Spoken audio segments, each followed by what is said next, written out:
Right now at 5, a shooting in Pittsburgh sends a man to the hospital, but the victim says he knows the shooter. And it is another calm morning for us and another cold one across the area. But again, warmer temperatures are on the way. We'll take a look at that forecast coming up. And an entire town is now without a police force, all thanks to the results of Tuesday's elections. The 4 states' most watched news starts now.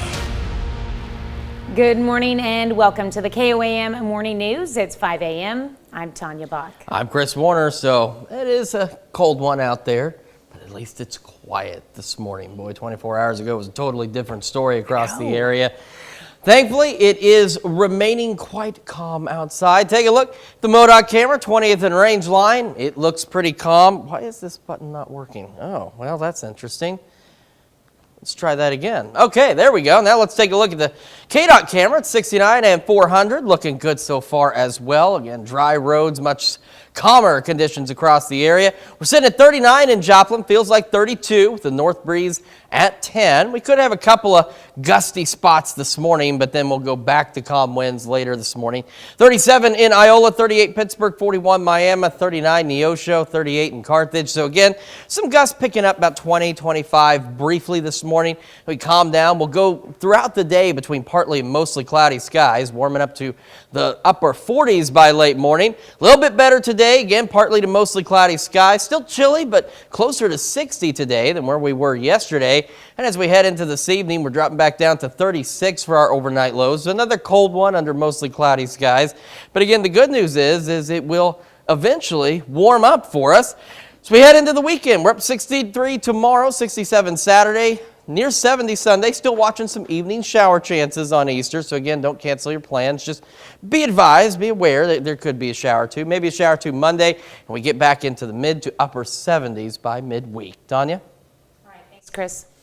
The Delaware County Sheriff's Office Cold Case Unit needs information in its investigation surrounding cold cases in the community. The Cold Case Unit requested assistance to search a rural area of Delaware County based on information from its ongoing investigation into the 2011 disappearance of Misty Faulkner. Area agencies all helped to take part in the search. The Delaware Cold Case Unit has also deployed the use of cadaver dogs in this area in the last several months. And this is an ongoing investigation. If you have any information, you can contact the Delaware County Sheriff's Office. That number to call, 918-253-4531. A 23-year-old man in Pittsburgh says he was shot in the street by someone he knew. Pittsburgh police say the shooting happened around 3 Wednesday morning on the 1500 block of North Smelter Street. When they arrived, they found the victim, who said he was shot by a known associate of his in the middle of the street. The man was taken to the hospital and treated for non-life-threatening injuries. There's no word yet on the name of the victim or the alleged shooter. The aftermath of Tuesday's elections leaves Goodman, Missouri, without a city police force. Crime is down, the drugs and dealing and all that is down until today. All 9 police officers in Goodman resigned after John Bunch became mayor-elect. The former police chief made a Facebook post alleging that the mayor-elect threatened the department multiple times. And they're very familiar with the mayor-elect, and they choose not to work with him. It has nothing to do with me or anybody else. During Fisher's term as mayor, he says he supported the police department by trying to join forces with other neighboring police departments. They were on board. We could have had 24/7 coverage. It's something that we could never achieve on our own, and we could have saved between $65,000 to $70,000 a year because we wouldn't have the fuel. And as Fisher hands mayor duties to Bunch, he's weary of the community's safety. Once that comes out, we have no police department. Well, I'm afraid the drug dealer stuff like that's going to have a new headquarters. But he knew this was coming whenever he signed up. He knew these officers would not work for him. And the resigning of the entire police department isn't exactly a surprise to city officials. In fact, Adam Miller, the former police chief, informed city officials that the department would not function under John Bunch's term. Now, the city of Goodman is wondering what is going to happen next with the police department. Reporting in Goodman, Amber Jenkins, KOAM News. And now the McDonald County Sheriff's Office will handle the patrolling in Goodman. We reached out to Mayor-elect Bunch for comment, but have not heard back. The display taking shape outside the Joplin Police Department is intended to turn heads and help turn around lives. The JPD put pinwheels in their front lawn in recognition of Child Abuse Awareness Month. Child Abuse America introduced the pinwheels for the prevention campaign in 2008.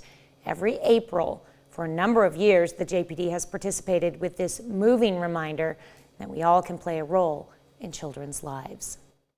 The biggest thing, we talk about is those safe adults, right? And so that could be a neighbor, it could be a teacher, it could be somebody going to church, it could be a coach, it could be anything. And really just noticing whenever kids maybe honestly just be off a little bit and trying to pay attention and notice what's going on. JPD planted more than 130 pinwheels. In our 7 a.m. show on Fox 14, we'll have an interview all about preventing child abuse. Iola school leaders saw a need for an indoor building where students could do extracurricular activities, and they considered several options before deciding to purchase one right near the elementary school. KOAM's Shagun Bomadelli joins us in studio this morning with more. Good morning, Shagun. Good morning, Tanya. The building was recently purchased by the district, but the district hasn't decided when construction will start. However, they are attempting to get several bids from local vendors on what costs might be. District leaders hope that the space will help the wrestling team and other extracurricular activities. One thing that's surfaced is the need for an activity center for not only athletic opportunities but also activities and school use. The need to buy the building came from district's funds controlled by the board. Thank you, Shagun. What do they have specifically planned for the building at this point? To pretty much bring more extra space for students, for football. Instead of sharing the same locker room or the same gym, they would move to that building. Okay. All right. Thank you so much. Thank you. Well, a dog found in Knoll, Missouri with an arrow in its head is now ready for adoption. Sherry Carter has fostered Knoll as she's recovered from the incident, and she gets her name from the town where she was found. Noelle was found on February 28th with an arrow in her head. Authorities did charge a man in that case, and now the dog needs a loving family to take her in following her recovery, but Sherry says there's a catch. He said there is no long-lasting effects, other of course than emotionally, and I know people will argue that, but I believe that she will always have a hard time trusting, but I think that, again, you can earn that trust really easily with her. If you're interested in adopting Noelle or her puppies, you can find out how to on our website at KOAMnewsnow.com. That's a look at this morning's top stories and weather in our first 7 minutes. Coming up on the KOAM Morning News, Willard and Carthage head on to the Diamond to strike each other out. We'll have more details in sports. Plus, a barbershop goes above and beyond for its customers who have autism, and how exercise can help you manage your stress levels. You're watching the KOAM Morning News. More real news in the morning. We'll be right back.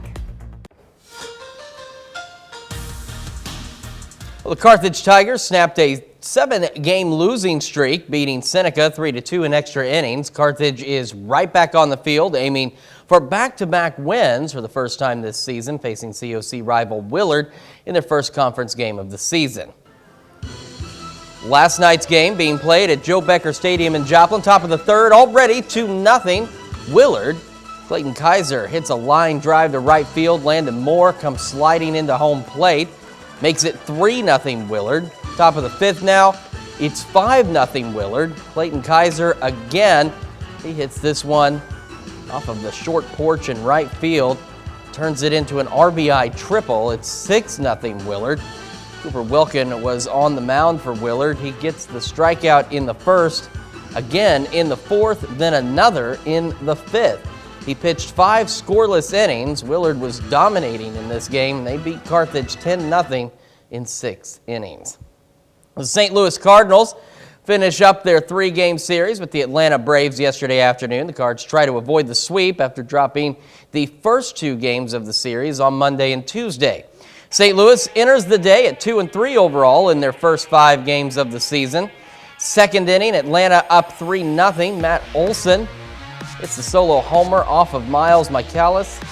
Makes it 4-0 Braves. 7th inning now, Braves up 5-0. Jordan Walker connects for his first major league home run of his career. Cardinals down 5-1. 8th inning, same score. Paul Goldschmidt gets a hold of one. Skies it deep to center field, but look at Michael Harris out there. He is there to rob the home run. Great grab. Braves take care of business, and they sweep the Cardinals, winning 5-2. Kansas City Royals also in action, hosting Game 3 of their 4-game series against the Toronto Blue Jays. The 2 teams have split the first 2 of the series. Last night, though, Royals get shut out 3-0. It's the 3rd time they've been shut out in the first 6 games of the season. Missouri Southern Lions have been one of the best softball teams in the country this season. Lions have won 8 games in a row, and they're in first place in the MIAA with an 11-1 conference record. Southern hosts rival Pitt State this weekend, but yesterday they had a little fun welcoming faculty and staff out to practice to get a taste of life on the field. Nice! About took my ankle off there. Student athletes, I think a lot of people, professors see them in the classroom and we get to see them on the field, but this way professors can see them doing what they love to do also. Okay! Nice little shot there. We get to see our kids outside of softball to get to know them as a person, and I think this will facilitate professors and staff being able to see them outside of the classroom setting so they can see them as an athlete too. Yes! I'm excited for our kids to interact with them as well, and just to see, the 2 worlds collide basically. It was so much fun. I had some girls that invited me, and I was so happy that they did because they're doing so great this season, and I wanted to watch them and I wanted to participate. Ooh! Nice. I was kind of proud of myself that I actually made contact. They're such good girls. They're a great group, and I couldn't be prouder of the Missouri Southern softball team. It takes a village to achieve success, especially at this level, and I hope that's what people get out of today. Well, still to come, a historic meeting happens out in California. We'll have the details. Plus, we're taking another look at that considerably calmer forecast when the KOAM Morning News returns. Welcome back to the KOAM Morning News. A much better Thursday morning for us compared to yesterday. Now, don't get me wrong. We all need the rain that we got yesterday. We just don't need the severe weather. Just some good rain is what we're in need of. And we got some. Right now, though, we're pretty calm. 20th and range line. MoDOT camera there looks good. Same from the KDOT camera at 69 and 400 just south of Pittsburgh. And as we take a look at our current conditions, it's a bit on the cold side. 39 degrees, feels like 32 with a north breeze at 10 miles an hour. Across the region, again, cold. We still got that northerly breeze out there. Check out Fort Scott, 33, 38 Chanute, 37 Parsons, 41 in Miami, 39 Neosho, 38 Carthage, and 37 in Lamar. So we get our day started. We'll have partly to mostly cloudy skies. We can also see the winds pick up from 20 to 25 miles an hour briefly, and then they'll calm back down, and we go into the upper 40s by late morning. Today, a few degrees warmer than where we were yesterday, so that's going to be a good thing. So we're looking to be in the upper 50s. Some of us might even make it to 60 degrees, so a little bit more seasonable, still below average, but not bad. We'll take it. And again, partly to mostly cloudy skies as we go through our afternoon and into the evening hours as well. We'll continue that flip-flop of some partly to mostly cloudy skies. We stay decent until sunset. Once the sun sets, temperatures will start to fall back pretty quickly, and we'll make it back down to another overnight low of 36 degrees. And as you've seen, weather trivia is back. Now that the weather's calmed down, we've got some time for that, and we'll get to that later. 63 for us tomorrow, 67 on Saturday. Excuse me. And then we got Sunday, Easter, 69 degrees, not bad, mostly cloudy skies. Evening showers. Now, right now, it's a pretty low-end chance. You see, it's only 20% chance. But if we were to see any scattered showers, they look to be after 5 p.m. So don't cancel your Easter plans. But if you're doing anything in the evening, just be aware that there may be a scattered shower or two out there. We're not really anticipating widespread rainfall Sunday. Same on Monday. A couple of scattered showers, getting better in those temperatures. They continue to warm.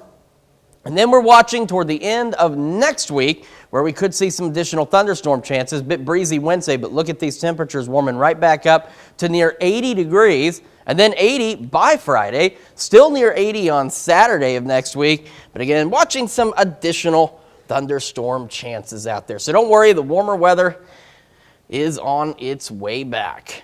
Well, for many, getting a haircut can be a simple task. For other people, especially those on the spectrum, it can be a really challenging thing to do.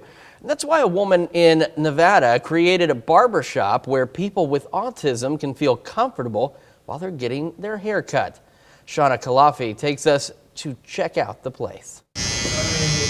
For people with special needs, getting a haircut can be daunting. That's why Stacy Skillman opened 101 Barbershop in Henderson, a safe, inclusive space for all, with barbers catering to every client's specific sensory needs. Just paying attention, just being really, really patient, and just making sure like you do what you can to make them comfortable for that haircut. Some of them may want to come in and color and have a snack. We may have to have certain movies on, certain music. It's just all about them and making them feel like they have a place to belong, and they look good when they leave. Stacy was inspired by her son Jordan, who's nonverbal autistic and, like many people with special needs, struggled to find a barbershop where he felt comfortable. 101 Barbershop is now one of the only salons in the state that specializes in autistic and special needs clients, and they have plenty of satisfied customers. When we show them the mirror, when we see that smile on their face, they really, really appreciate it, and it's a great feeling.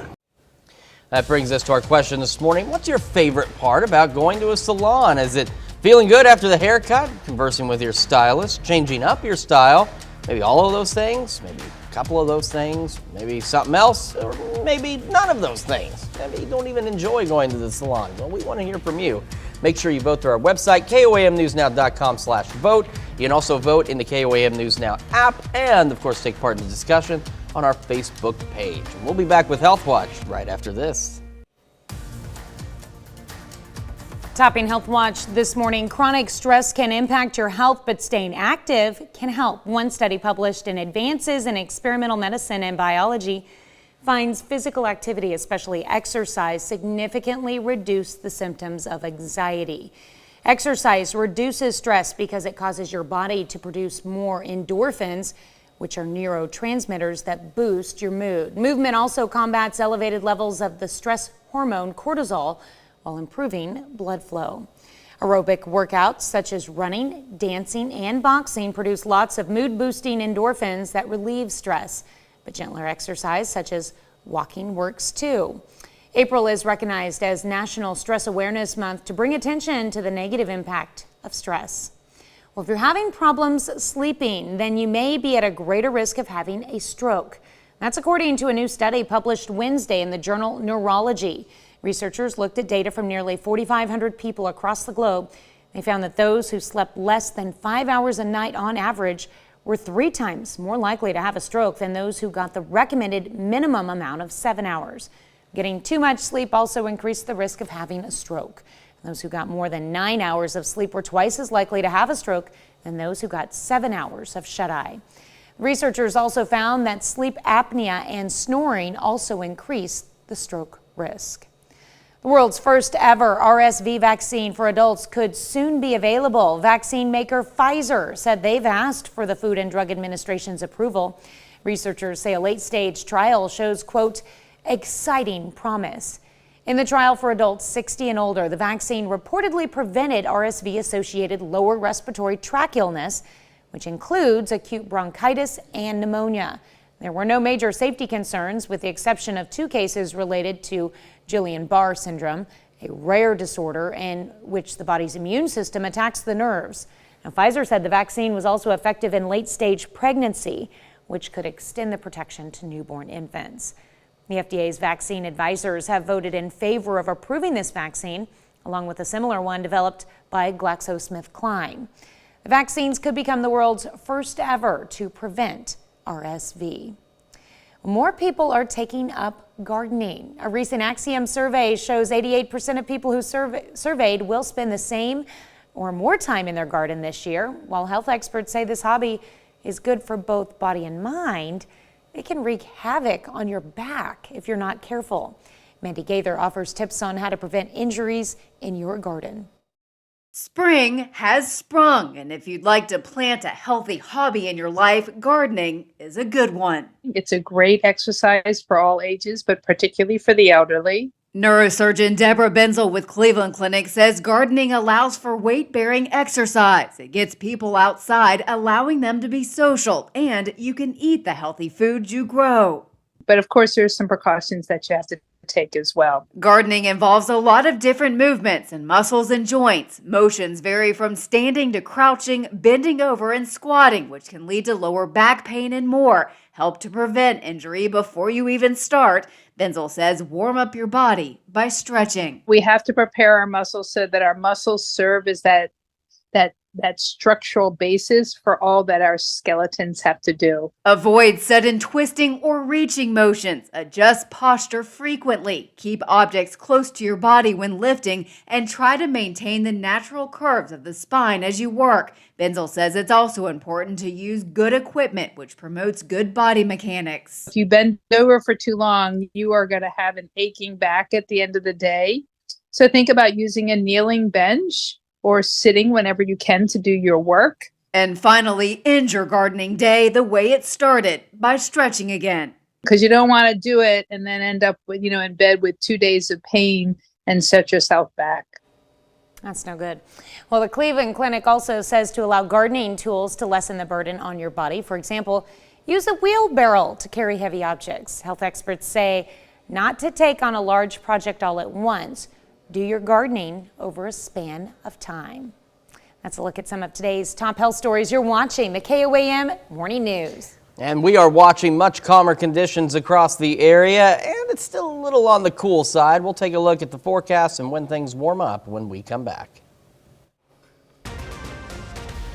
Right now at 5:30, Bourbon County, Kansas deals with the aftermath of damaging storms. We've got a much calmer day for us, a much calmer morning as well. Still on the cold side. We'll talk about today's forecast and when the temperatures warm up coming up. And thanks to wicked storms yesterday, towns across the 4 states saw storm damage. We're going to take a look at some of that happened in Chanute. The 4 states' most watched news starts now. Good morning and welcome to the KOAM Morning News. It's now 5:32. I'm Tanya Bach. I'm Chris Warner. So it is calmer and it is colder outside across the area. But the good news is if you like the warmer weather, it will return. We just got to wait a couple more days for that. Right now, 20th and Rangeline, calm, cold. Otherwise, looks pretty darn good out there. Same from the KDOT camera at 69 and 400 just south of Pittsburgh. Our camera, 7th and Rangeline. Not too bad, but again, cold. 39 in Joplin, north breeze at 10, making it feel like it is 32. So we look at temperatures across the area. Well, they look cold, but they look like this. We've got colder spot here, Fort Scott at 33. The warmer spot would be Chetopa, Miami, and Bentonville, all at 41. Everybody else, not too bad. 37 Chanute, Parsons, Pittsburgh, 39 Lamar, 38 Carthage, and 40 in Neosho. Now, as we get our day started, we could see the winds start gusting 20, 25 miles an hour this morning. It will be a brief period, and then they'll calm back down and will be variable on the clouds between partly to mostly cloudy skies, upper 40s by late morning. As we head into the afternoon hours, we're going to start to warm up a bit, better than yesterday, but still a little chilly. Upper 50s, near 60 for some of us. Variable clouds throughout the day, but otherwise not too bad. So we head into this evening, unfortunately, another cold one out there. We'll have those, again, variable clouds. We'll have those partly cloudy moments, and we'll see a few more clouds here and there, and then they'll clear up a bit. We're going to drop back down to 36 for our overnight overnight low. As we look ahead, we're a little bit warmer tomorrow. Not too bad. A few more clouds, 63, 67 on Saturday. Still watching the possibility of an evening shower or two on Easter Sunday.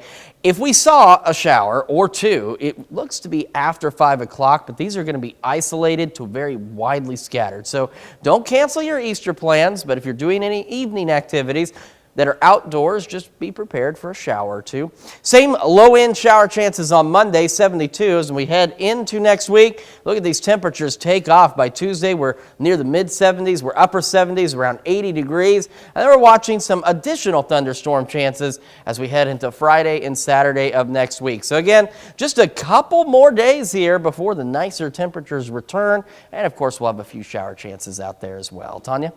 All right, thanks, Chris. Well, building on 101 South Grant in Chanute has heavy damage. Several trees were brought down, and some buildings in the area have roof damage. City manager says a majority of businesses on Main Street have broken windows. The loss of power caused Chanute schools to cancel classes on Wednesday. Chanute Martin Johnson Airport reported wind gusts up to 80 miles per hour overnight. And the strong winds tore apart the garages at one apartment complex.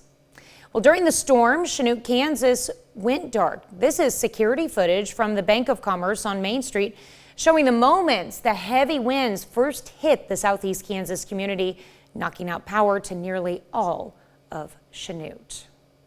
Well, in eastern Missouri, at least 5 people are dead and multiple people injured after an early Wednesday morning tornado. And this happened in Ballinger County, where homes and trees were flattened by the storm.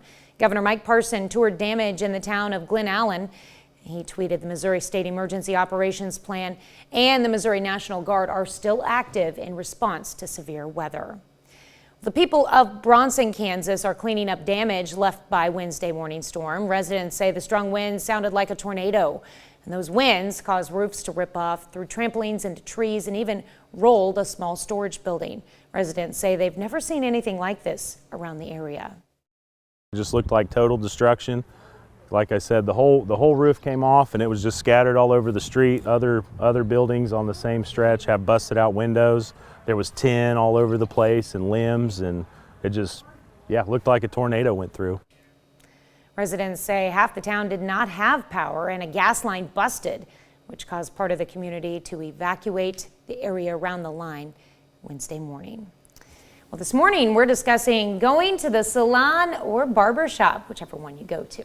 Now, for people with special needs, getting a haircut can be daunting. That's why Stacy Skillman opened 101 Barbershop in Henderson, a safe, inclusive space for all, with barbers catering to every client's specific sensory needs.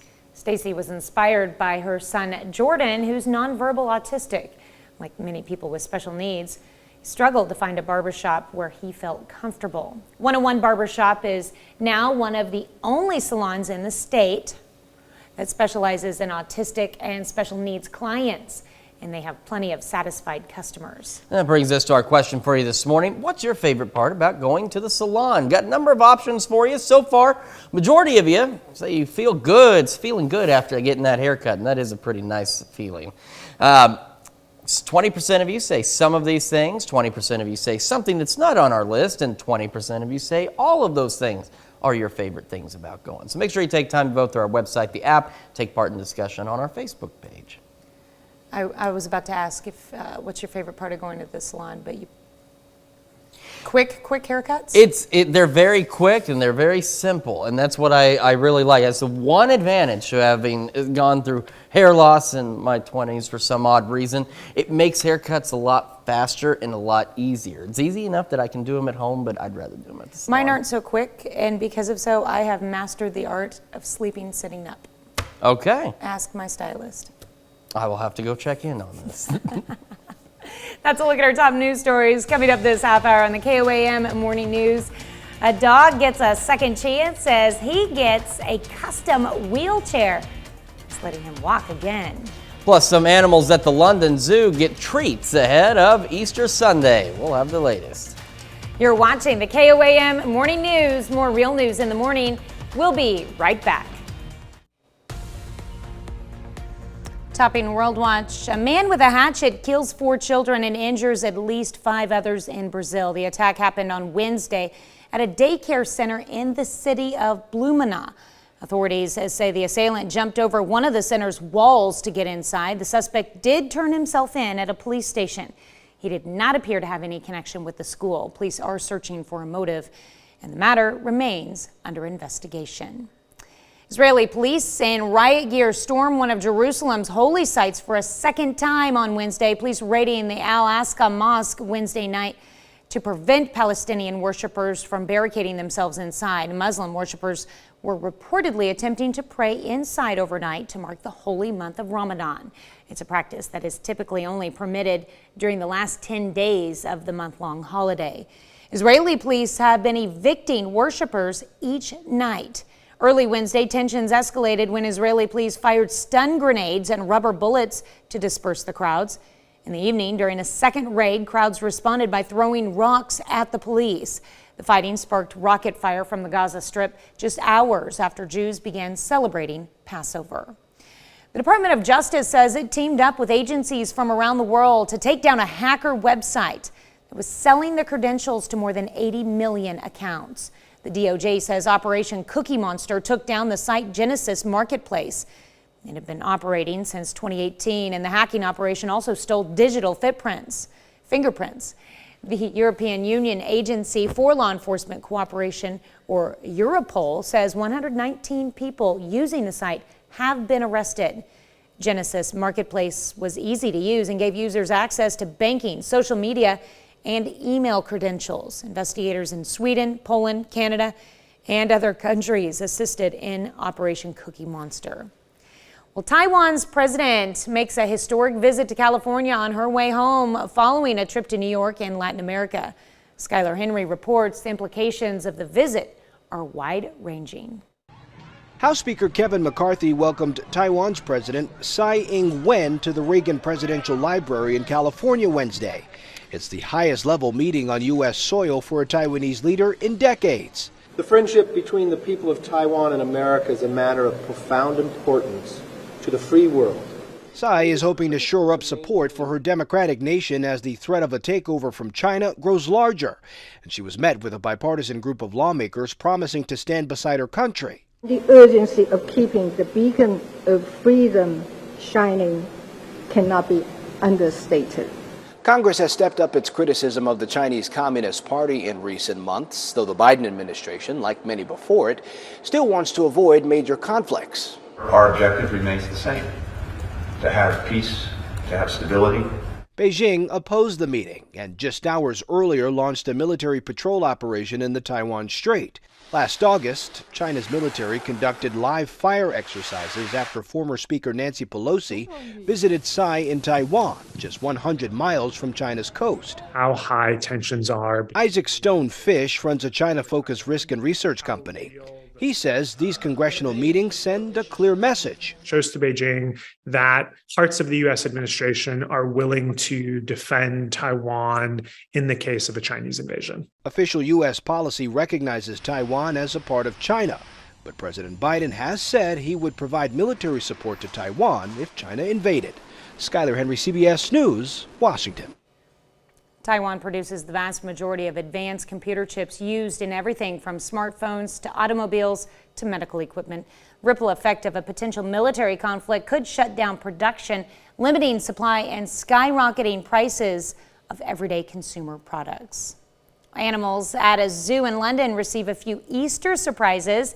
Meerkats, squirrel monkeys, and Sumatran tigers played with large colored eggs filled with treats ahead of Easter Sunday. Tiger cubs practiced their pouncing skills while playing with the eggs. Ooh, how exciting.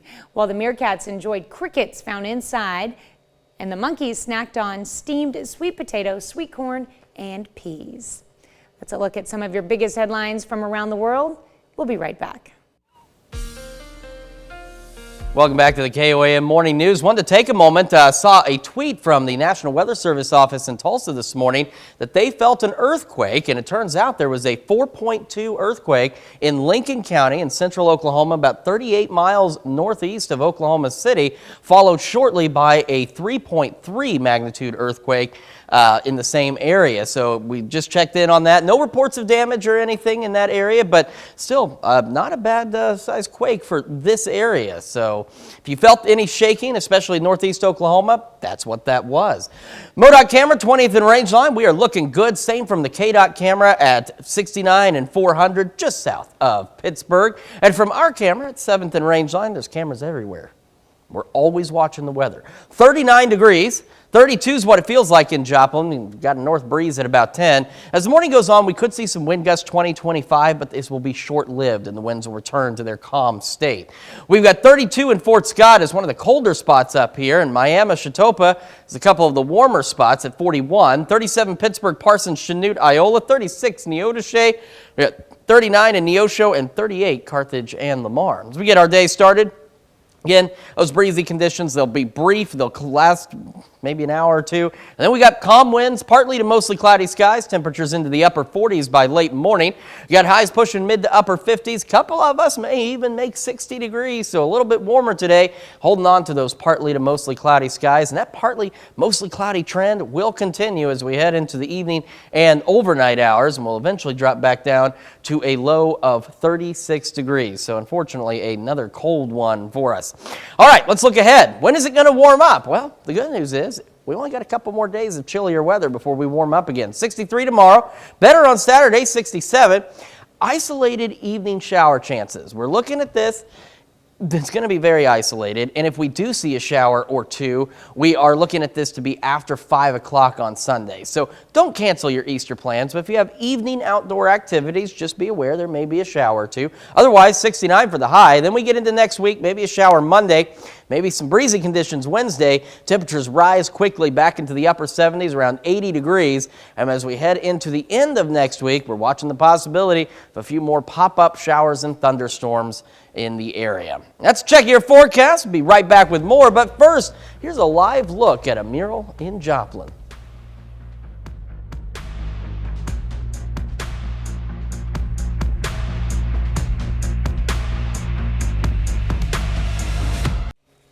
Well, a 3-month-old puppy is on the path to recovery. Dozer arrived to a Texas animal shelter unable to walk due to an unknown condition.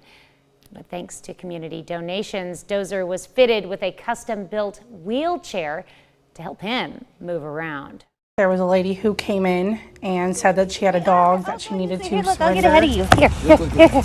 Here. We went out to the car and she had brought him out, and when she put him to the ground, we immediately noticed that he could not walk or stand at all on his own. Dozer came to us. He is about a 3-month-old puppy. He couldn't even keep his head up off the ground. When he would try to pick his head up, it would just flop straight back to the ground, and it was hitting pretty hard. He could not control his body movements at all. He is able to place his feet in the right places, but he's not able to support his weight yet. So we actually kind of just carried him throughout the shelter. We haven't been able to determine a cause for what's happening with it. Ready for him? Yeah, I'm ready for him. Okay, so head goes this way. Yep. And we got to get 2 back legs through there and 2 front legs through here. So. I know, buddy. Hold on. I know. Hi, buddy. So the support that we got from the community and our nonprofit board that fundraises for us, Bayou Friends Forever, we were able to purchase this little guy his wheelchair. His initial reaction was something was getting him. He was trying to get away from it. He tried to take off running a couple of times, and then he kind of started slowing down a little bit and figuring out that it wasn't hurting. Come here, buddy. I think hopefully that he understands that it's trying to help him. He's learning, and he is definitely getting better with that. Oh, he'll be probably running all over the place, tearing things up pretty soon. The harness is definitely going to be the difference. All right, bud. Well, Dozer is available for foster or adoption from the Bayou Animal Services in Dickinson, Texas. Glad to see he can move now. We'll be right back. Well, the barcode, you know, that rectangle of thick and thin parallel lines on nearly every product, it's turning 50 years old. The grocery store checkout beeps every time a barcode is scanned on an item.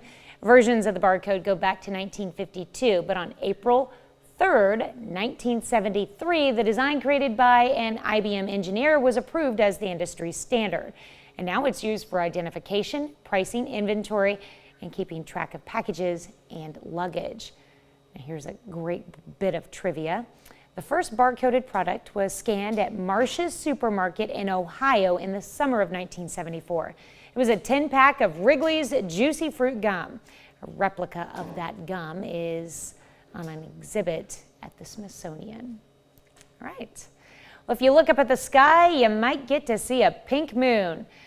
It won't actually be pink, but the full moon will still be a sight to see. It's named pink as a nod to the flowers and trees that bloom during the spring. Also keep an eye out for Venus and Mars. They'll be out and relatively close to the moon in the night sky. And later this month, a total solar eclipse will be visible to those in Australia, Southeast Asia, and Antarctica on April 20th. During a short time, the moon will move between the sun and the earth, causing the sun to look like a fiery circle in the sky. We've got ourselves a pretty decent day and a much calmer day. We're looking at highs pushing mid to upper 50s, partly to mostly cloudy skies, and a couple of us might be lucky enough to make 60 degrees out there. As we head into this evening, it cools off quick after the sun sets, and again, more partly to mostly cloudy skies down to 46 by 10, and we're heading for 36 for our overnight low. As we look to the week ahead, here's what we're looking at. We got 63 tomorrow, 67 Saturday, maybe an evening shower or two after 5 p.m. on Easter Sunday. So we've been saying, don't cancel your plans, just be aware. And then as we head into next week, boy, it really starts to warm up. Lower 70s, mid 70s, and then all of a sudden temperatures take off 70s, 80-degree readings out there with some additional pop-up thunderstorm chances as we close out the week. Let's check your forecast. We've got another hour of the KOAM Morning News right after this. Right now at 6, post-election chaos. The Goodman, Missouri Police Department decides to resign en masse following Tuesday's mayoral election. Now we've got ourselves a much calmer Thursday morning for us compared to yesterday, and it's another cold one. We'll take a look at that forecast coming up. School district molds its next move as the latest bond proposal fails again to see passage. The 4 states' most watched news starts now. Good morning and welcome to the KOAM Morning News. I'm Tanya Bach. I'm Chris Warner. So it is cold outside, but it could be a lot colder, I suppose. And we've had cold snaps in April. It does happen, and this is definitely one of them because that strong cold front yesterday brought us severe weather, and it also brought us these much colder temperatures because, you know, temperatures dropped almost 40 degrees after that front passed through. Here's a live look at the MoDOT camera at 20th and Range Line. We are looking good so far. Same at the KDOT camera at US 69 and 400. Of course, that's just south of Pittsburgh. And just so you know which way this is looking, that is Kansas Crossing back in the upper corner of your screen. Our camera, 7th and Range Line, we look good there too, but we are looking cold. 39 in Joplin, feels like 35. Winds letting up a bit, northeast at 6. We could see some gusts 20, 25 miles an hour as we head into the morning, but these will be very brief and it won't last long, and winds will turn back around and calm down again for us. Northerly breeze out there, 36 Iola, 32 in Fort Scott, 38 Lamar Carthage, 40 in Neosho, and 41 Chatopa and Miami. As we get our day started, we'll have those partly to mostly cloudy skies. Winds will let up, even if assuming they really start to gust, they may or may not. Otherwise, looking to get into the upper 40s by late morning. Highs today, not too bad compared to yesterday. A little bit warmer, pushing mid to upper 50s. And again, we're going to have that variable partly to mostly cloudy sky situation all day today and into the evening and into our overnight as well. We'll eventually drop back down to a low of 36 degrees. And when will it warm up? Well, if you like the warm weather, you don't have to wait but a few more days. 63 tomorrow.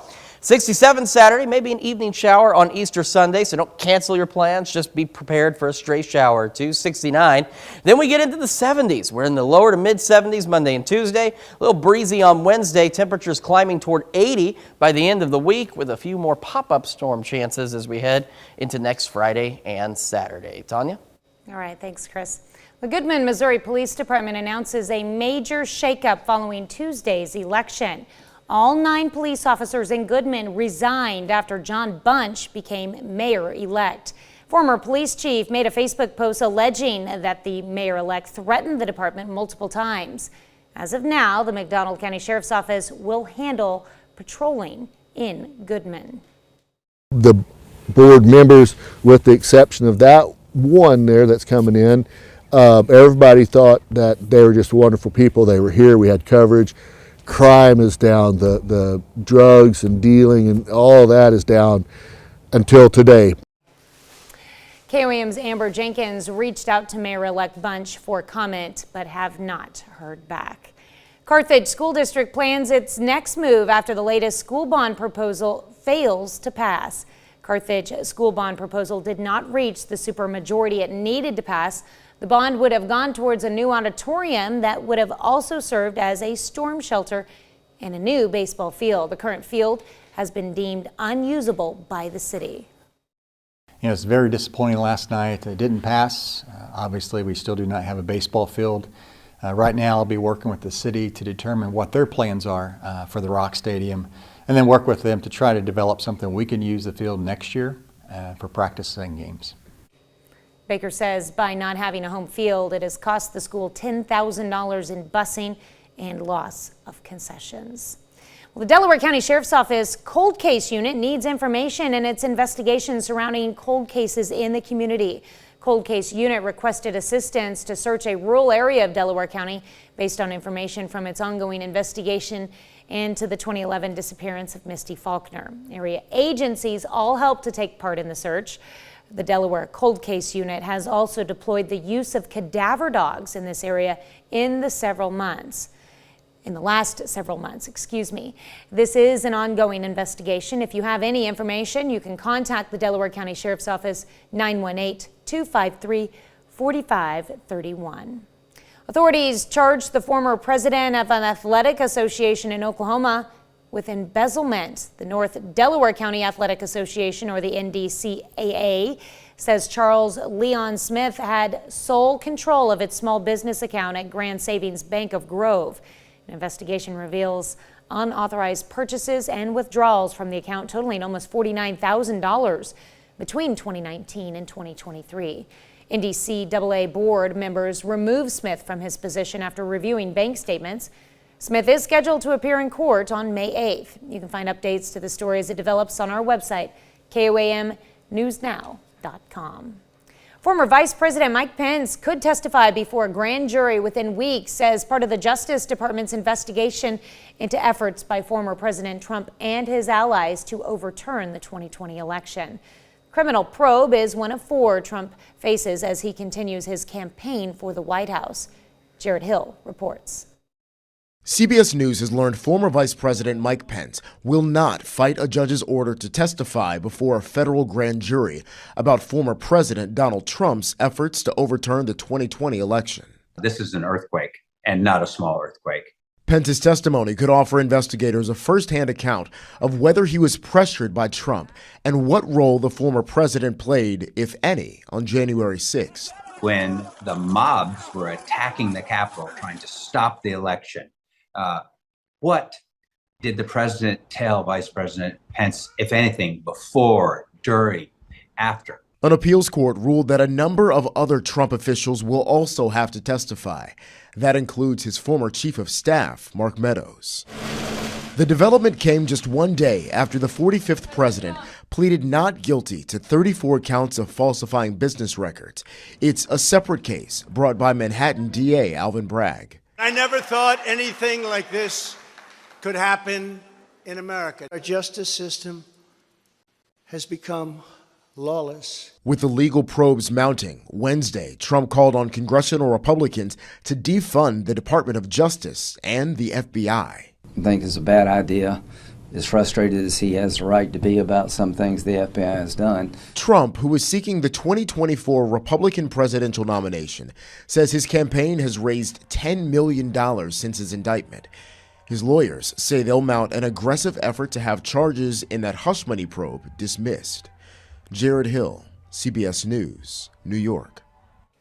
Trump's next court appearance is set for December 4th. Next week, he will speak at the National Rifle Association Convention in Indianapolis. Well, to be the first to see breaking news, weather, and sports, you can download the KOAM News app. It's available free of charge in the Apple App Store and the Google Play Store. Just search for the KOAM News app. That's a look at this morning's top stories and weather in our first 7 minutes. Coming up on the KOAM Morning News, our favorite Thursday morning chef stops by the Chef Anthony Test Kitchen. And man, does he look sharp. He's here to keep us sharp. Also by honing in our knife skills. You don't want to miss this. Plus, finding relief for back pain isn't always easy, but some health experts now tout the effectiveness of a robotic massage. And Chris returns with another look at your Thursday forecast and if the 4 states is out of the woods for severe weather heading into the weekend. You're watching the KOAM Morning News. More real news in the morning. We'll be right back. But first, here's a live look from the Spiva Center for the Arts.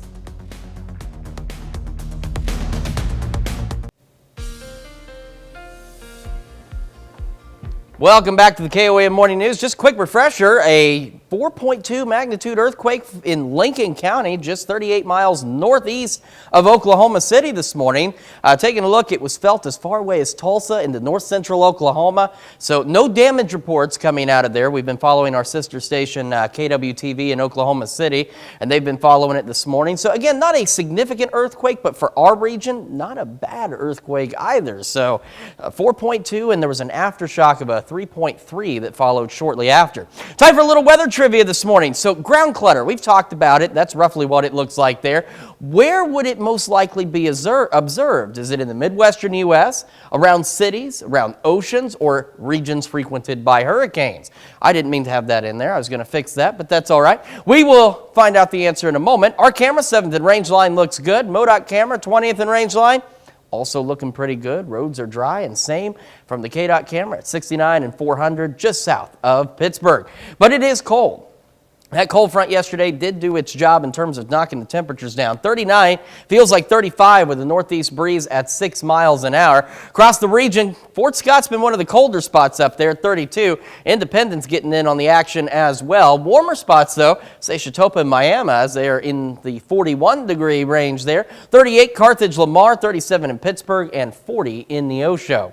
As our day goes on, we could see a few wind gusts in that 20-25 mile an hour range this morning, but they'll be short-lived. Winds come right back down. Will be partly to mostly cloudy through the day, pushing the upper 40s by late morning. Highs today, mid to upper 50s, so a little bit warmer than where we were yesterday. And holding on to that partly to mostly cloudy sky trend across the area. And it will be, you guessed it, partly to mostly cloudy as we head through the evening and into the overnight. And it's going to be another cold one, too, as we drop back down to an overnight low of 36 degrees. Now, for the answer to our weather trivia question, I know everybody wants to know, where would ground clutter? We've talked about it. It's all that weird stuff that forms around the radar sometimes. You see that?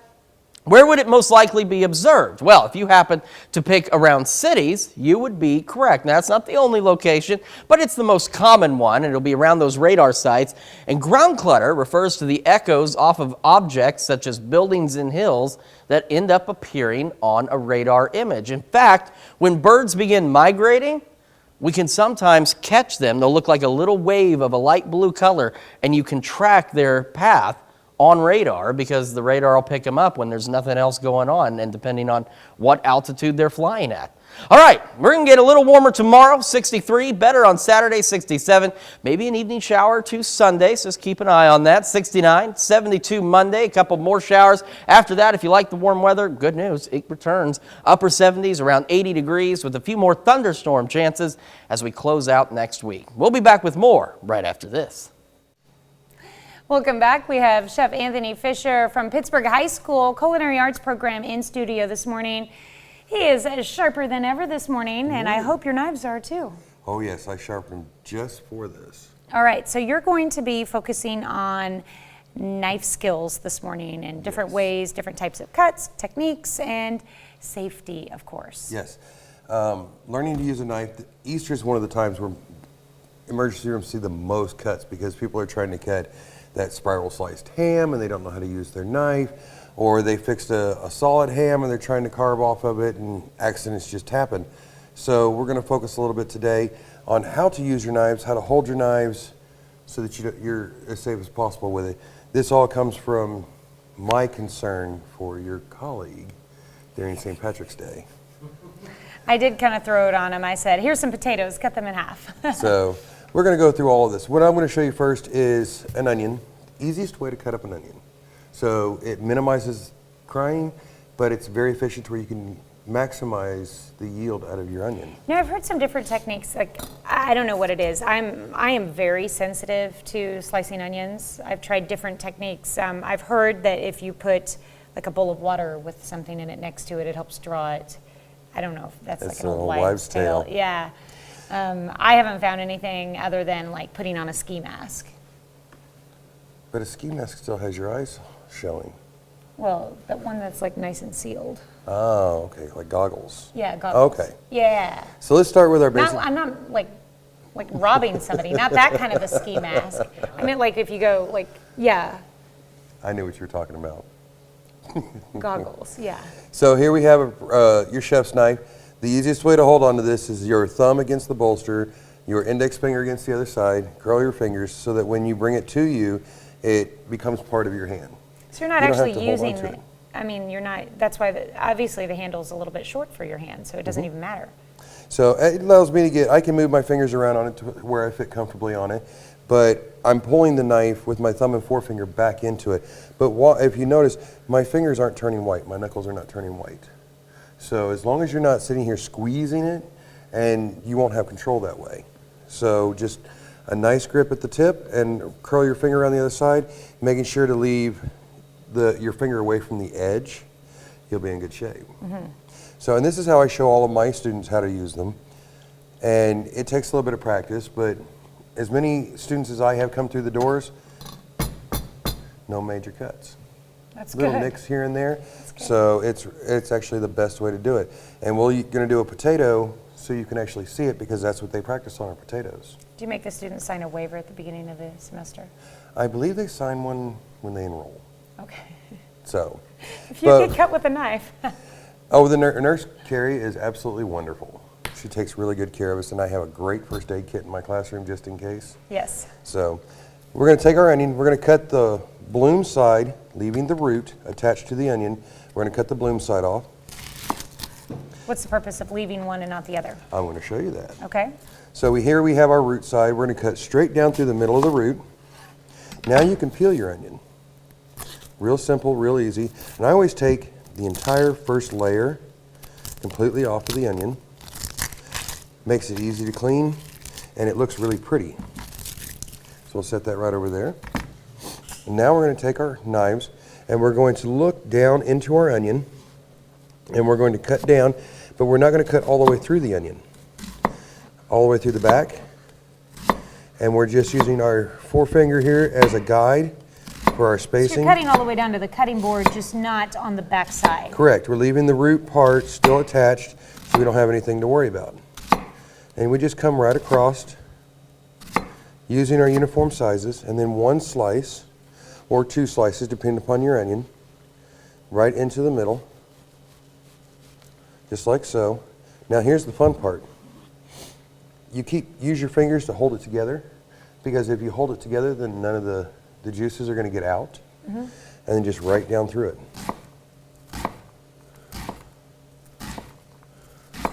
Look at all those beautiful. And would you call this size diced onions? This is a dice. And look at that. The root kept everything together, and our onion's a beautiful uniform size. Real easy to cut, ready to go right into the pan, just like it is. There you go. No tears, no fuss, no muss. See, you're not even crying. Because I'm not, I'm trying to keep my distance. I really am. How long were these at room temperature, these onions? These onions, they actually haven't been at room temperature. They've been cold. So I just pulled it out. In your car temperature cold? Yeah, in the car. Okay. So they were cold, they're ready to go. Even at room temperature. Does it work better at colder onions or room temperature? Is there a temperature of the onions that helps, or like a type of onions? Like if you do have issues with the tearing up. Don't stand over the top of it. Because it goes up. Because it goes up. So, but I stand over it because I'm used to it. But if you notice, I didn't move to meet my product. I moved the onion to meet me and staying in a natural position. I didn't move it. I didn't try to poke it. I kept my arm and my shoulder all uniform so that I used my entire body to cut. Don't have to worry about it that way. Now my favorite is the potato. Okay. We use a lot of different potatoes, so cutting them down is probably the easiest thing to do. But what's one of your favorite things with potatoes? Mashed potatoes. Mashed potatoes. So understanding your potato, cut it in half. Cut it in half again. And see, I like mine are skin on.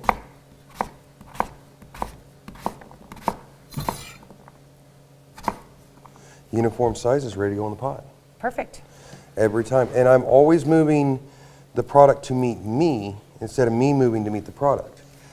Okay, so we are out of time, but when we come back after on the KOAM Morning Shoot News on Fox 14, what are we going to be? We're going to do a little bit of work with some mushrooms and do some presentation knife skills and work with a little bit with mushrooms. And I even brought my carving kit. We're going to carve on a tangerine.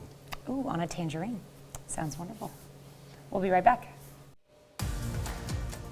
Topping Health Watch this morning, millions of Americans suffer from chronic back pain, and finding relief isn't always easy. Some health experts are studying whether artificial intelligence can help. Mandy Gaither has a look at a massage robot, how this device may change the way back pain is treated.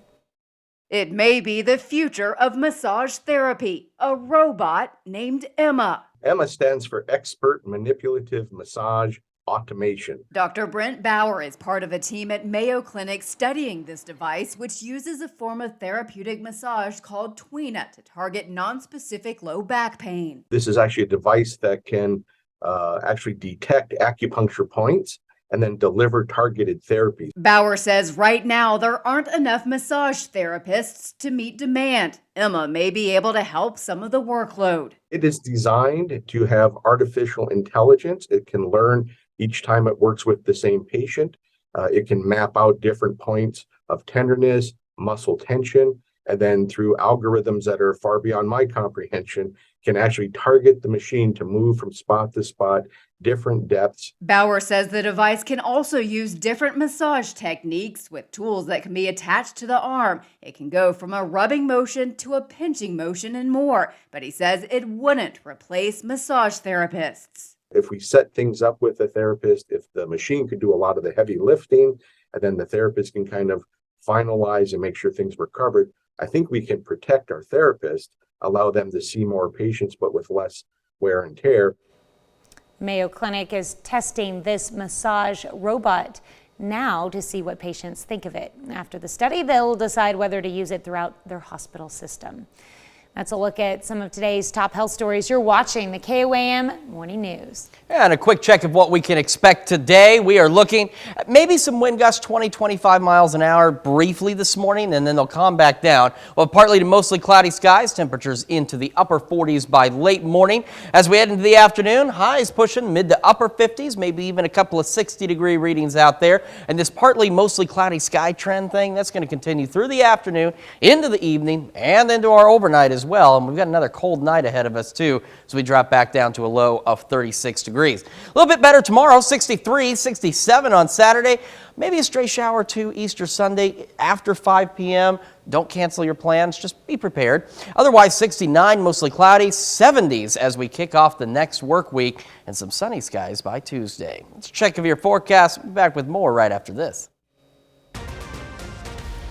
Right now at 6:30, the city of Iola looks to the future as it makes plans for a building near the elementary school. KOAM Shagun Bomdale has details for what the city plans to use this building for. We had a rocky morning yesterday. This morning, complete contrast to that. It's also considerably colder. We'll talk about our forecast and when warmer weather will get here coming up. And kids in Cherryville, Kansas chip in to make a difference through the Ronald McDonald House in their community. The 4 states' most watched news starts now. Good morning and welcome to the KOAM Morning News. It's now 6:31. I'm Tanya Bach. I'm Chris Warner. So it is cold outside today. That cold front did exactly that. It unfortunately brought us some severe weather and some storm damage across the area and even brought tornadoes out to our east.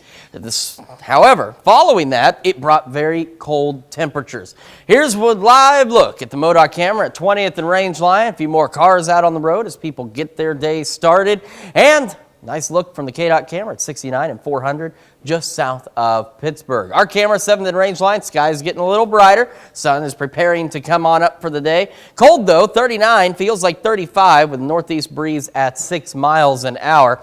Taking a look at temperatures across the area, we got 33 Fort Scott's been one of the colder spots. Now Independence has decided they want to be the cold spot. They're sitting at 31. 37 Parsons, Chanute, Pittsburgh, 39 Carthage, Neosho, Miami, and Chetopa. As we get our morning started, we'll have those partly to mostly cloudy skies. Could see the winds pick up a bit, gusting 20-25 miles an hour. It'll be brief, and then they'll calm back down, and then we'll make it into the upper 40s by late morning. Heading into the afternoon, we got highs pushing the mid to upper 50s, maybe even a couple of 60-degree readings out there for us, and we'll continue that trend of partly to mostly cloudy skies. And that trend continues. That's the theme today, is we'll have some partly cloudy skies, and then we'll have some mostly cloudy skies. That persists through the evening into the overnight hours, and once the sun sets at, look at that time, 7:45, it's going to get later and later, huh? 36 degrees for our overnight low. And for folks like us on the morning show, it makes it harder and harder to fall asleep at a reasonable hour when it's still daylight out. Anyway, we're up to 63 tomorrow. Not a bad day. 67 Saturday. An evening shower, too, after 5 o'clock on Sunday. So like we've been saying, I've said it 100 times, but I know you know what we're talking about. Don't cancel your Easter plans. Just be aware there may be a stray shower. This is a very isolated chance at this point. 69, 72 Monday, maybe a stray shower or two then. And then check this stuff out. Temperatures mid-70s, and then we push upper 70s near 80, and with a few more thunderstorm chances as we head into the end of next week. Tanya? All right, thanks, Chris. In eastern Missouri, at least 5 people are dead and multiple are injured after an early Wednesday morning tornado. It happened in Bollinger County, where homes and trees were flattened by the storm. Governor Mike Parson toured damage in the town of Glen Allen. He tweeted, the Missouri State Emergency Operations Plan and the Missouri National Guard are still active in response to severe weather. The Iola School District makes a significant investment in the future of its students by purchasing a property near its elementary school. KOAM Shagun Bombadele joins us in studio this morning with more about what this facility will be used for. Good morning, Shagun. Good morning, Tanya. The decision was made with the intention of providing more opportunities for students to engage in clubs, sports, and other extracurricular activities. Iola School District leaders saw the need for an indoor space for extracurricular activities. After considering several options, they decided to purchase the property near the elementary school. One thing that's surfaced is the need for an activity center for not only athletic opportunities but also activities and school use. Although the building is purchased, the district has not decided when construction will start. The district has asked our maintenance director to seek more bids from vendors on what the actual costs might be, and then come back in our second meeting in April where we'll have a discussion to see if the district moves forward. Jason Bates coaches wrestling at Iola schools. He says limited space has cost the team. We lose a lot of wrestlers during the summer because we have nowhere to wrestle and have open gym. And so wrestling, it would benefit greatly from this activity center. In addition to space for wrestling practice, it will have a turf that feels like grass. That hard surface, we plan on turfing it again, so that would be a lot better for them because a lot of baseball fields now are a lot of high schools are going to that turf, and so that would give them more of a game-like situation in practice. The money used to buy the building came from district funds controlled by the board. Tanya? All right, well, thank you, Shagun. Will this center be used all year round or just during the school year? It will be used all year round. The superintendent Primo told me that it will be used all year round, and they'll make spaces for activities that in case there was snow or something and people can't play outside, they would use the activity center. All right, sounds good. Thank you, Shagun. Thank you. Well, some Cherryville, Kansas students donated aluminum tabs to the Ronald McDonald House of the Four States. An official with the house says the tabs can make a huge impact on families with seriously ill children. It also teaches the students the importance of recycling. The recycling program has garnered more than $35,000 to sponsor families staying at the Ronald McDonald House. Some Southwest Missouri students are bringing home some pretty nice jewelry. Lamar career and tech students competed at the Skills USA this weekend. Students brought home several medals, and a whopping 11 students qualified for national championships. One student with the school won 3 state championships. Well, it's a lot of solid, applicable knowledge. So I feel more ready to go into the real world than I would if I were just taking normal math, English, history classes.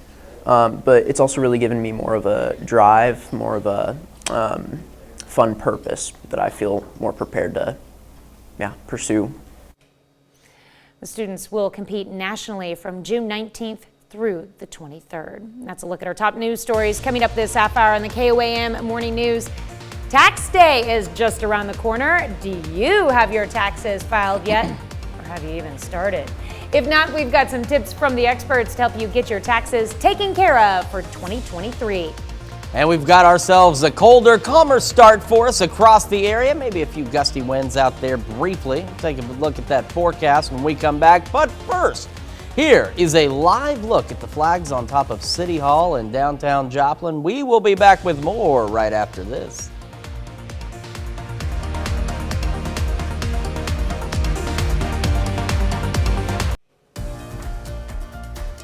In Consumer Watch this morning, FedEx says it's consolidating its separate delivery companies, including FedEx Express and FedEx Ground, into one organization.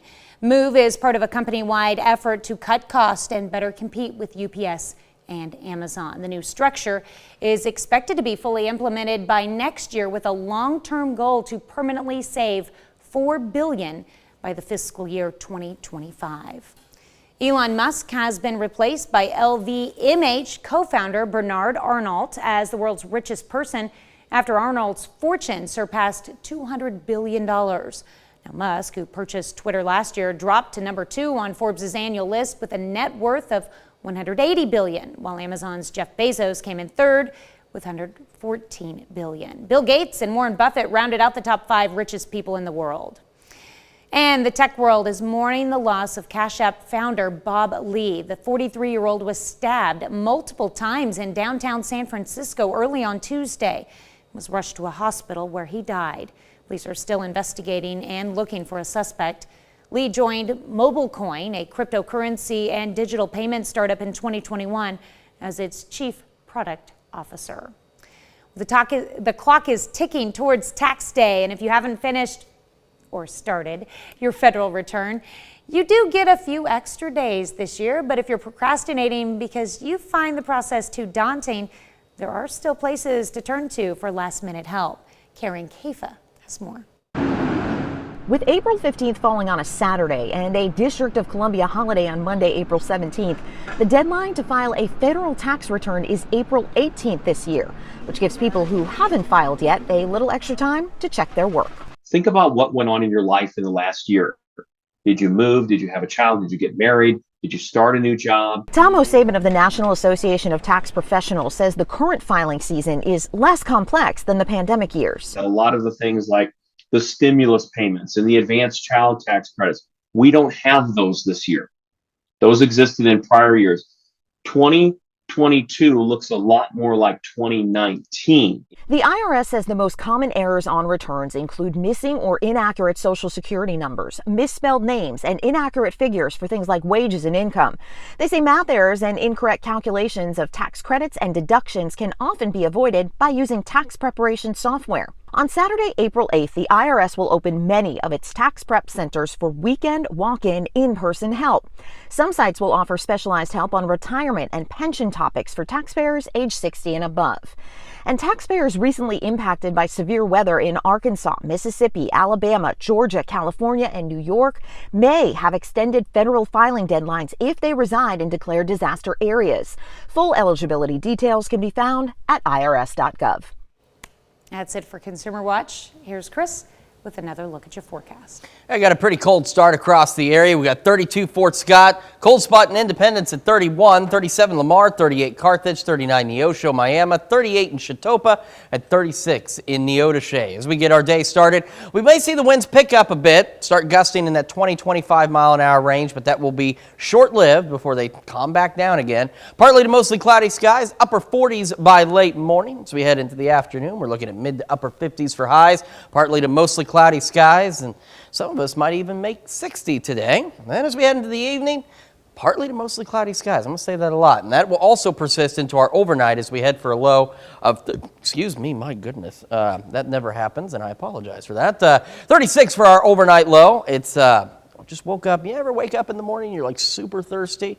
So I got my giant, Quick Trip drink, and I apparently have had a little too much of that Quick Trip drink. All right, a little bit better tomorrow, 63, 67 Saturday, maybe a stray shower or two in the evening hours after 5 on Easter Sunday, 69, 72, again, maybe a stray shower or two on Monday, 74, 77, check this out. We start climbing toward 80 toward the end of next week, and then we're watching the possibility of a few additional pop-up storms by the end of next week. I'm watching for some windy condition. Why is it always Wednesday is windy? It's got to be something in the name. But looking at breezy conditions on Wednesday. And that's a check of your forecast. Now, you see, we've made it past the middle of the week, and boy, after yesterday, TGIT. That's a really great reason to celebrate birthdays and anniversaries. Those are coming up right around the corner. But first, we're going to go take a look at what's happening on CBS Mornings.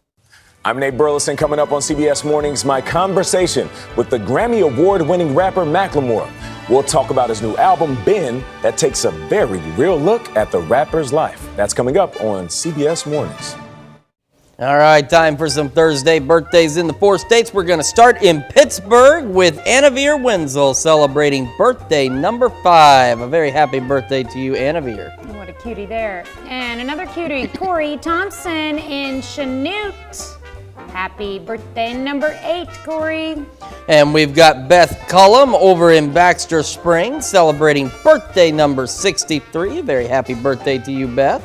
All right, and Jerry Globe celebrating birthday number 72 this year up in Fort Scott. Best wishes from your best friend of 57 years, Richie Clarkson.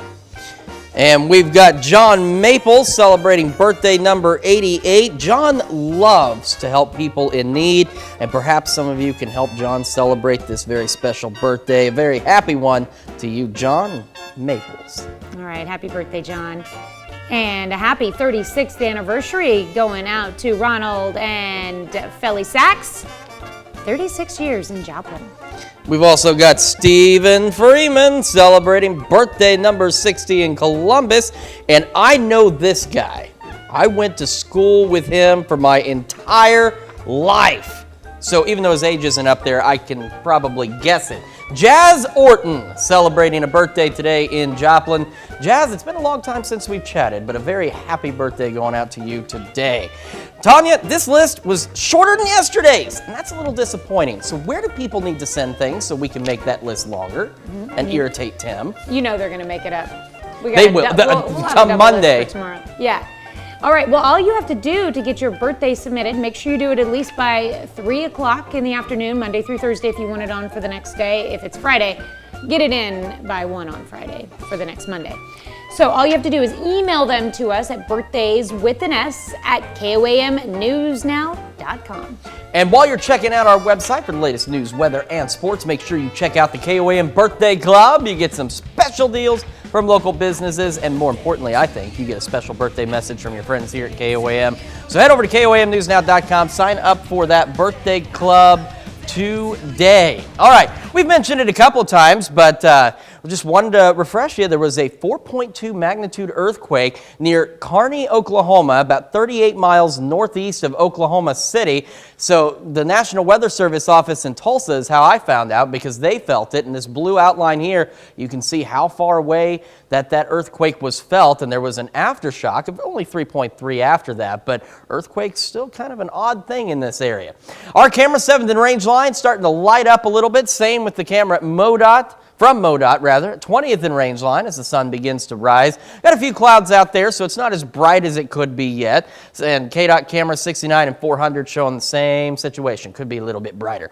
We are at 39 in Joplin. Cold, feels like 35. Northeast breeze at 6. We've got some competing cold spots out there. We got 32 Fort Scott, 31 in Independence. And we got 37 Lamar, 38 Carthage, 39 Neosho, Miami, 38 Chitopa, and 37 Chanute and Parsons. As we get our day started, we got this.